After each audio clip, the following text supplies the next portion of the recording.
Satan and his allies. Last week we learned that Satan is in a war with God and his Son. Any attempt that he made to take over heavenly power and authority has failed, and Revelation represents him as a defeated enemy. However, does that mean that he gave up on the war? Does that mean that he learned his lesson? Or does it mean that he admitted his failure?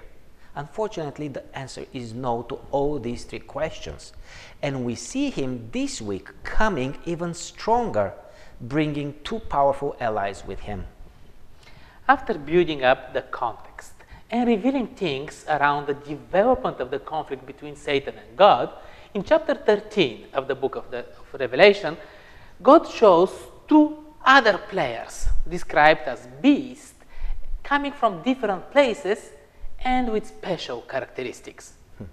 And chapter 12 we saw ended with Satan, represented as the dragon, who went and waged war against the woman's offspring. All previous strategies have failed in his worship. He tried to kill the baby, the child, and he failed. He went after the woman and she ran away in the desert. He has a new strategy right now that definitely confused and puzzled everybody. Generally, when you go to make a war, you make a forward movement toward your enemy by overstepping boundaries and occupying foreign territories. On the contrary, the dragon goes to the beach, and out there from the sea comes a beast that receives his power, his throne, and great authority. And from now on, the dragon will be worshipped by the world because he gave authority to the beast. The beast has 7 heads and 10 horns, just like the dragon. They do have a connection. It's a surprising maneuver on behalf of the dragon. He does not wage war face to face with God or with his faithful.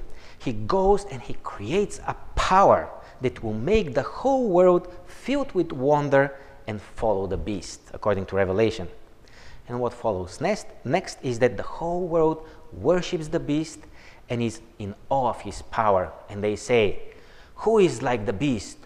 Who can wage war against him?" I'm sure you're asking me right now if I could name who this power could be. And there's a lot of details and symbols that are revealed by John in the chapter 13 in the book of Revelation that point out at a certain socio-political and religious power. There is 7 heads and there is 10 horns. There is blasphemous names and a leopard and a bear and a lion and many more symbols we find also in the book of Daniel chapter 7. Also, there is a prophetic period of 42 months, which equals 1260 days, and at the same time corresponds to the book of Daniel with a prophetic period of time, times, and half time. Researching furthermore, we find that all these characteristics and more that we didn't mention here point out to the papal phase of the Roman Empire.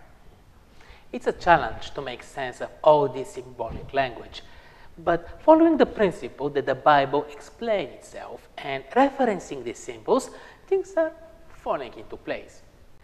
The first beast is a political power with strong religious side.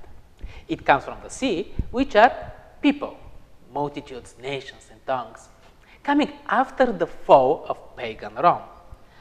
As God the Father gave his throne and authority to Christ, the dragon gave his to this power. It's blasphemous. It claims to be equals to God. It persecutes God's people for 1260 years. From 538 AD, when the Roman Church is established itself as church-state power, to 1798 during the French Revolution, when the Pope is arrested and exiled. A deadly wound that will heal later on. The characteristics of these first beasts are clear, with the obvious audacity to claim special religious power, equal to God's, even exceeding it. Remember, the dragon went to the beach, and there came out the first beast from the sea. From verse 11 and onward, we read that John sees a second beast, but this time coming from the land. And it has even a more deceiving outlook. It looks like a beast, but much more harmless, with 2 horns like a lamb.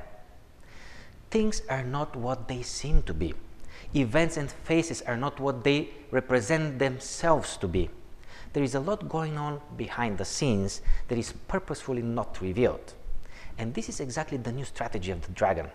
Conquer through deceit. Use any possible counterfeit to trick the conscious and the minds of the world. Unfortunately, he succeeds. The conclusion in verse 14 is that he managed to deceive the inhabitants of this earth. How, you might ask? With his lamb-like appearance, and also with the signs that he was given power to perform.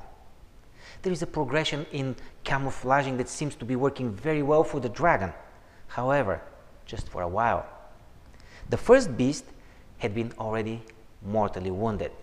God has intervened. The second beast is compromised by his own order to make an image of the wounded, the first beast, and worship him. What follows next? A world power that comes out of a territory that protected the woman from the dragon.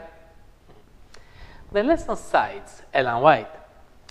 What nation of the New World was in 1798 rising into power, giving promise of strength and greatness, and attracting the attention of the world?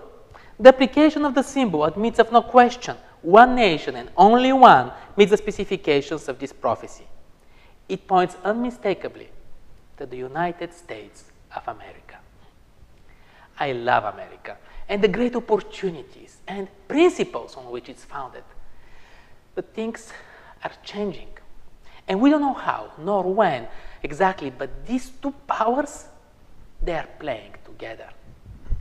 And the unfortunate development is that this second beast will become like the first one, compromising the gospel because of cultures, because of popular beliefs and understandings.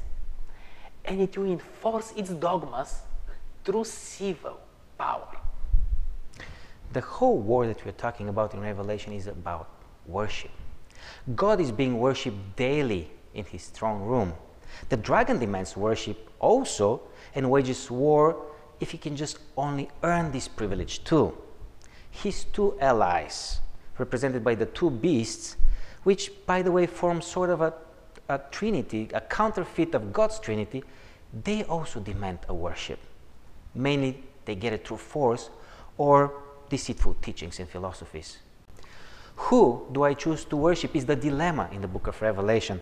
And whose markings I will wear, God's or Satan's? What principles will constitute my daily or lifelong decisions? This is what it all comes to. I'm siding with one or the other powers of this great war, and there is no middle ground. The vision speaks of a mark that will be enforced on the forehead and the right hand.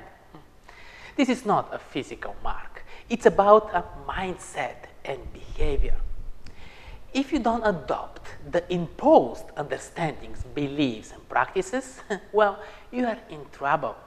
And today we're witnessing how quickly tolerance and intolerance get murky, how advocacy for freedom and rights crosses into hatred and oppression.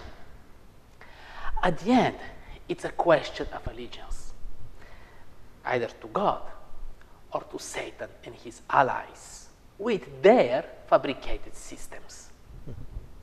Our study will continue next week with a more cheerful title, God's Everlasting Gospel.